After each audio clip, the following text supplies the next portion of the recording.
Alright, today I'm going to be showing you how to use the legacy commands and the teaming system in Legacy. So first, we're going to go over the document very quickly. Alright, and the document can be found in the description of the game. The document lists all of the commands, maps, hollows, the meeting halls, and the forts featured at Legacy. And next to each of those maps has the loading command to load it. Load Arctic, load Bridge, load Sharks 2, all of that good stuff. Even the holographic facilities. And way at the bottom are the forts and the meeting centers. And I'm going to be going over how to load each of those. So first, let's go over the first glances. So when you first join the game, whether you're a Celvarium grade member, Venerian grade member, or not, you'll be greeted with the Settings GUI. The Settings GUI will be directed towards lowering the detail on certain maps found in the game, such as Uwada's Forest map. If you click Lower Training Center Detail, it would remove the detailed parts on that map to help with performance issues.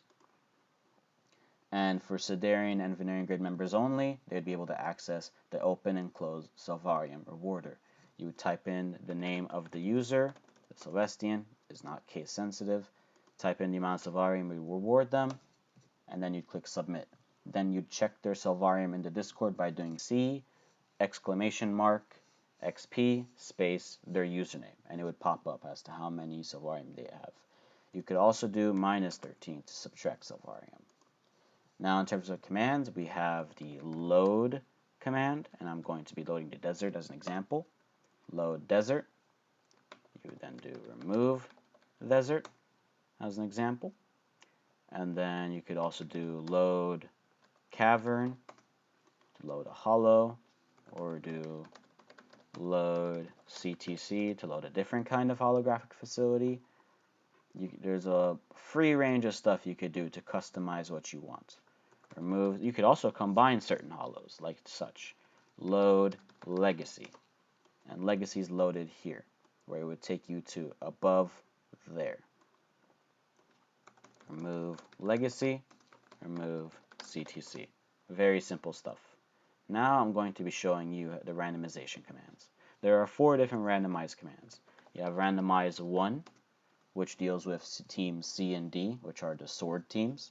You have randomize 2,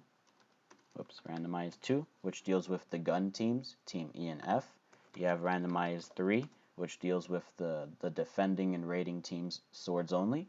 And you have randomize 4, that deals with the raiding and defending teams, guns only. And that should be it for randomization. Now you have the W limit command. What is a W limit? It changes the wipeouts limit / lives limit that a player has in the game. So for example, change me W10. So I changed my wipeouts to 10. And watch what happens if I do this. I'm set back to the default team, which is trainees. 11 wipeouts. So when you're doing a team deathmatch and you have the wipeout limit set to a certain number, so let's say I set it to W limit 1. So you have 1 life. Change me W0. And then randomize 1. So now let's do kill. There you go. Set back to trainees. That's how the wipeout limit command works. It is meant for limited and restricted events such as team deathmatches, gladiators, colors, sharks, anything, as even creative events. It's the perfect command to adjust to make sure you keep track of who is in and who's out of the event. Then you have the Spectate command, which works as such. You could also do just abbreviated name as long as it identifies that player in the server as the only one with those first 4 initials. This is for when certain players are hidden in maps, because there are some maps that are very hard to see through, so you would just use the Spectate command to watch over them, or to get a first glance view of how they're operating an event such as a tournament. So you'd want to see what they're doing through a first person or third person perspective. And that is about it for the basic set of commands. Now I would like to go over how loading a rally / fort would work. So teams G through J. So let's go over that, starting with Team G.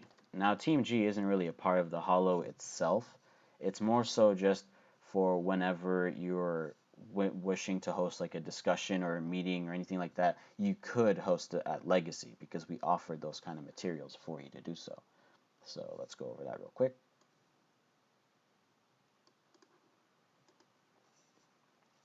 All right. So now we're here. This is section 2.3 of the Legacy document, the gathering, meeting / rally halls. Here they are. Gathering, Calibrex, C rally. So let's do load gathering. All right, load gathering. There you go. And now respawn me. And here we are. Now we're in the gathering center. Here you could host certain rallies and meetings whenever you want if you wish to do it at Legacy. This is where you would do it, in the rallies and gatherings team. Now to team everyone back, you would just do team all B. Then you would do remove gathering and very quickly type in respawn all. So have that command ready to copy paste. All right, now let's go over teams I, H, J, and K.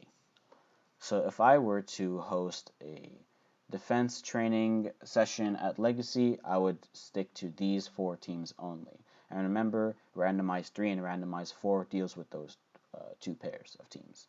So let's go over the section that has those maps available for us to load.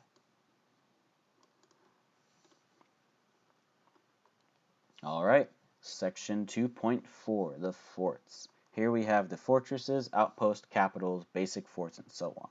This is where all of the available forts for practice defenses can be held at Legacy. So let's do Velocross for an example.